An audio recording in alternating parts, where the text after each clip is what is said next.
òkú Fáráò orí pé ìgbà tí kò bókó sì bá ẹ orí pọ́n wá fún rescue ẹ. tó ẹ̀yin èèyàn wa ẹ kú dédé ìwòyí lórí ọ̀rọ̀ Lizzy Anjorin àti ìyáálé rẹ̀ Fọláṣadé. Kí ni ohun tí ẹ̀yin èèyàn lérò pé ó ṣẹlẹ̀ lórí ọ̀rọ̀ yìí gangan? Kí níbo ni ẹ̀yin èèyàn lérò pé ọ̀rọ̀ yìí máa já sí? Kí ni ohun tí ẹ̀yin lérò pé ó sì máa ṣẹlẹ̀ nínú ọ̀rọ̀ yìí? Nítorí ọ̀rọ̀ yìí ó kọjá bí àwa èèyàn ti ṣe rò lọ o. Ẹ̀yin èèyàn wa ǹjẹ́ ẹ ti wá nǹkan fìdílé láti ti gbọ́ ohun tí Lizzy Anjorin sọ lórí ọ̀rọ̀ ìyáálé rẹ̀ èyí tí gbogbo wa mọ̀ sí Fọláṣadé. wọ́n wá fún rẹ̀ wọ́n bí wọ́n dá ìjọ ló ti rí káwọn èèyàn ní ìṣù lórí social media kó wá rí mi kí wá ganu lọ síbẹ̀ o ò lè rí mi láyé o ò lè rí kí n lọ ganu torí pé mi ò kí ń ràn yàn níṣẹ́ dé tòrutòru mi ò kí ń ṣèkà fún yàn mi ò kí ń ṣèbàjẹ́ fún yàn mi ń dá sọ̀rọ̀ lọ́rọ̀ mi ì dẹ̀ kí ń wá vulnerable people láti subject successful people sí bully. So lójú ara ìwà àdótòṣì ìyá ẹ̀ ń ṣẹ̀sìn gbogbo achievement pọ̀rí máa pọ́pọ̀ ẹ̀ o ò tí ì jókòó sórí cyberspace kó o polówó ọjà rí industry. mo wá fi àsìkò yìí mo fi sọ fún gbogbo ọmọ Nàìjíríà pé ṣó tán àbí ò tán mo sọ bẹ́ẹ̀ àbí mi ò sọ bẹ́ẹ̀. Fọláṣadé Sàríyù tó bá jẹ́ wípé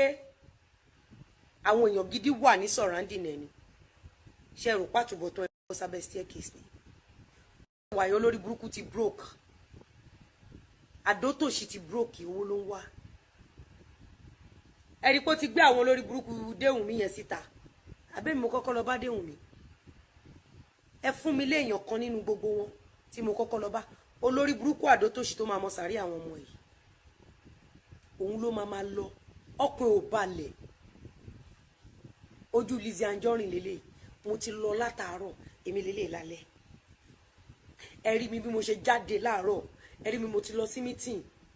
mo ti lọ sọ́fíìsì mo ti padà sínú ilé mi èmi lélẹ̀ ṣé mi ò sọ fún yín ṣé mi ò sọ fún gbogbo yín ṣé àṣírí oní HIV ṣó ń kó mọ ni ó ṣe jọjọ tí gbogbo wọn bá gbẹgba lórí tí wọ́n ṣẹ̀ sí àgbáyé ó ṣe jẹ́jọ́ yẹn lòun máa ń na orí gbígbẹ wá orí kórí orí òfò orí ẹ̀sìn orí èpè orí àdánwò orí failure tó gbé wáyé ó ṣe jẹ́gbà yẹn ìwọ máa ṣòfò ẹ̀mí ni o àdótòṣì bó ṣe wá sí Instagram yìí ó máa ṣòfò ẹ̀mí nínú ọdún ó máa gba lẹ́tà àbànújẹ́ lórí ìgbésí ayé ẹ nínú ọdún yìí mo sọ fún yín yes